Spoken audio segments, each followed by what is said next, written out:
There are a number of reasons why your brakes might be making a noise when you're either braking or driving. One of the most common reasons is that brake dust may have built up onto your brakes. This dust is generated every time you brake.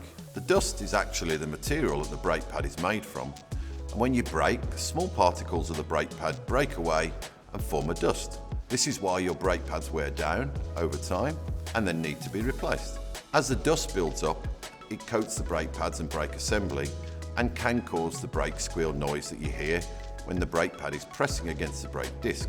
In the worst case, you may hear a really loud screeching noise, a sort of metal to metal noise. This is when the brake pad material is completely worn away, so badly that only the metal backing plate is left, and this is now pressing against the brake disc.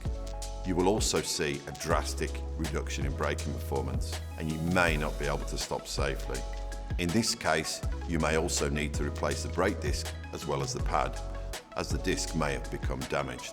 Replacing brake components is a safety critical process, and I advise you to seek the services of a trusted mechanic to do this job for you.